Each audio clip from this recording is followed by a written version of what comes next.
Simon de Guadeloupe Unie Socialisme et Réalité. Il est candidat aux élections municipales de 2014 dans la commune de Grand-Bourg de Marie-Galante.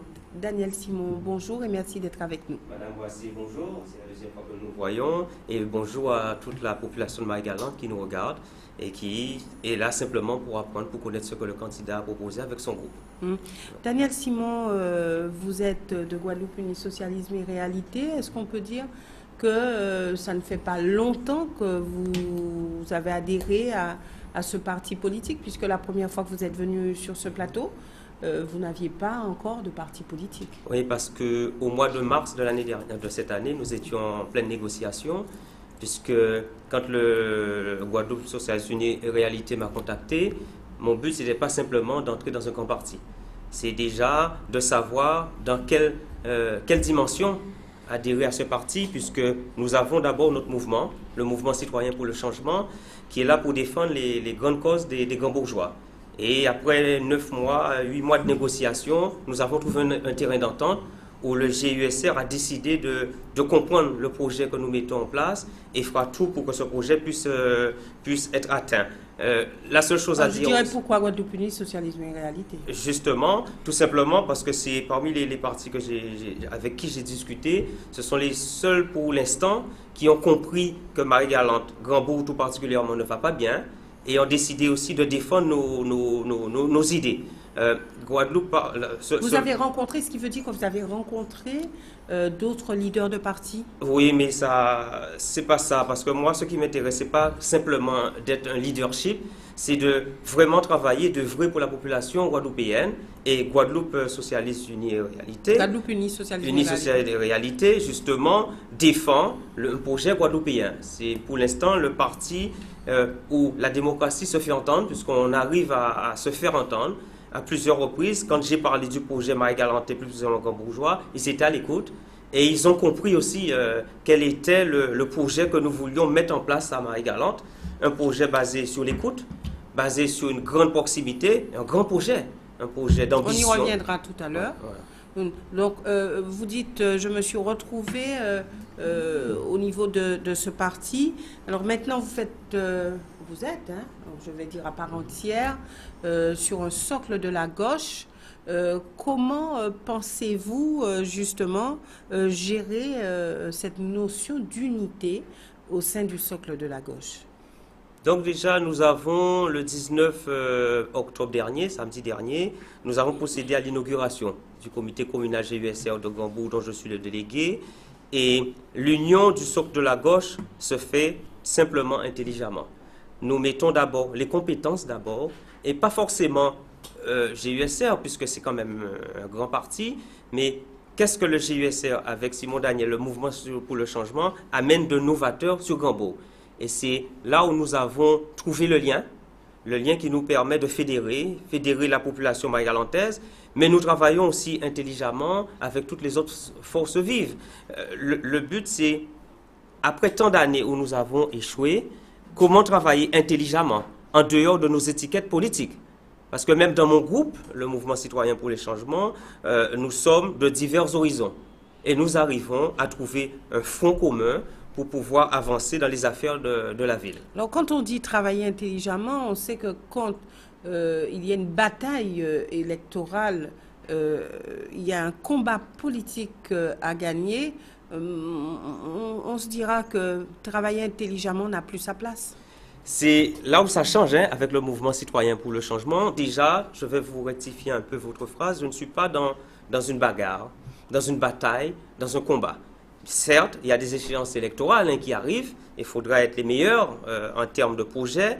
Mais nous sommes là aussi pour fédérer. Quel serait le bon mot, selon vous, s'il n'y a pas combat, bataille? Travaillons ensemble, intelligemment, et faisons intervenir les meilleurs. Quand on va aux élections, quand on a des adversaires, on a des, je ne sais pas comment vous pouvez appeler ça, mais des adversaires politiques. Oui, donc, non, ce sont des adversaires. On travaille avec les adversaires politiques sur le terrain, je vais dire, moi, je pense qu'on est dans une réalité, c'est là où on touche la réalité guadeloupéenne, où uniquement faire de la politique purement politique, oublier un petit peu la gestion, fait que nous sommes toujours en perpétuelle lutte, comme vous parlez de bataille politique, et que ce que nous devons faire pour le pays est un peu mis au rebut. En tout cas, pour l'instant, vous aurez à gérer une bataille politique. Je n'ai pas à gérer une bataille politique. Je suis avec la population, je prépare le devenir de cette population et qui décide d'ailleurs? C'est la population. Donc, si je vous dis que je suis en bagarre avec les autres, ça veut dire qu'intérieurement, je ne suis pas en phase avec moi-même. Je suis serein puisque le travail que nous faisons depuis 1 an montre que la population a compris. Êtes-vous sur le terrain de la dénonciation? Dénonciation, qu'est-ce que vous entendez par dénonciation? Oui, non, je vous pose la question par rapport je vais dire, à l'équipe en place, par rapport aux actions qui ont été menées jusqu'ici. Je ne suis pas dans une phase de dénonciation, je suis tout simplement dans une phase de constat. Le constat, on le connaît, donc on ne va pas s'étaler dessus. J'en ai suffisamment parlé au mois de mars, mais je suis là pour construire. Donc, ils ont fait ce qu'ils ont pu, mais force de constater que ça ne suffit pas pour que Gambou puisse... Ça ne suffit pas ou ça a été mal fait? Ça a été mal pensé, je dirais. Puisque, après 24 ans, si on n'a pas pu réussir à trouver ce qu'il fallait pour Gambou, c'est qu'on a échoué. Je pense que... Après 24 ans, il y a quelqu'un d'autre en place aujourd'hui. Est-ce qu'on peut lui imputer l'échec de l'ancien Madame maire? Wassé, quand on a été premier adjoint depuis 2008 et qu'on est aux affaires, on supporte la gestion du maire qui était là. Et le maire a choisi la personne qui est en place. Donc il faut aussi appeler un chat, il faut savoir prendre ses responsabilités. Quand la ville bat de l'aile avec un déficit chronique et le budget de fonctionnement qui est déficitaire depuis 2009, le premier adjoint qui est devenu maire maintenant doit savoir supporter cette gestion.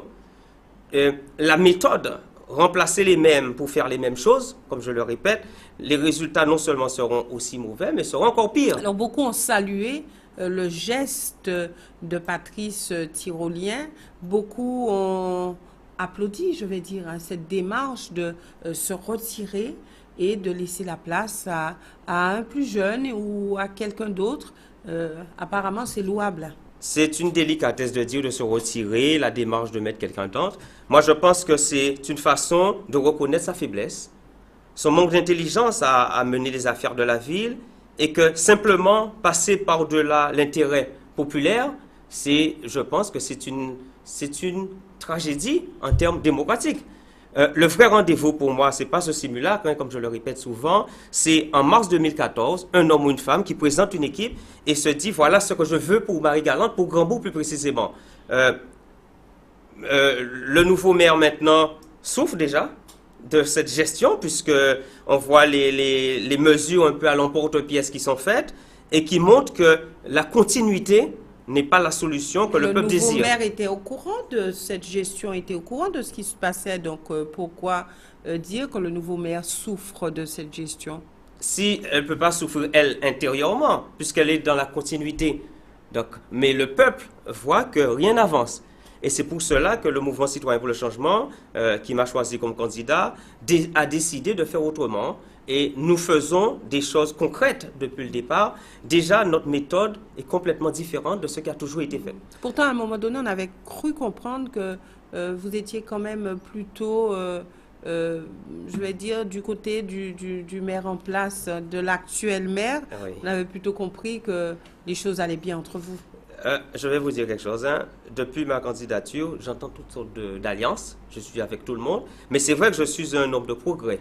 Je discute avec tout le monde. Et le mieux, c'est de trouver quel intérêt le plus probable, le plus judicieux pour défendre Marie-Galante. Mais je suis aussi un homme de principe. La candidature est partie. C'est pas pour m'arrêter sur, justement, pour faire alliance. Je suis là parce qu'il y a un projet nouveau à porter pour Marie-Galante. Il n'était pas pensable que vous puissiez vous retrouver sur la même ligne que le maire en place? Pour l'instant, vous savez, les alliances plus ou moins supposées, puisque rien n'est écrit, je n'ai pas encore eu non plus de propositions concrètes, ne demeurent que des bruits de couloir. Est-ce qu'on pourra gérer une ville sous des bruits de couloir? Moi, je préfère le concret, travailler. Est-il ou du moins y a-t-il une éventualité ou une possibilité de vous retrouver sur une même liste que Marie Zetzol? Je ne sais pas pourquoi vous insistez beaucoup sur Marie Zetzol. Je vais Non, vous parce dire. qu'aujourd'hui, Oui. et j'en reviens, puisqu'au Oui. début de cette émission, on a parlé de l'unité, on a parlé du Justement. socle de la gauche. Marie Zetzol fait partie de ce socle de la gauche. Donc, pourquoi ne pas penser cette éventualité que vous puissiez vous retrouver sur une même liste? Pour faire alliance, Madame Boissé, il faut partager des projets non seulement communs, mais de progrès pour Marie-Galante. Pour l'instant, la gestion de la ville qui est faite ne reflète pas l'intérêt à développer Donc, vous Marie-Galante. dites que toute alliance est impossible. Je ne dis pas que toute alliance est impossible, parce que le mouvement citoyen pour le changement, c'est un mouvement ouvert à tout le monde. Mais alliance, dans quel terme? La seule façon de faire alliance, aussi bien qu'avec Mme Edzol que tous les autres candidats, ce sera qu'est-ce qu'on fait pour Marie-Galante? Et là, je vais être très ferme.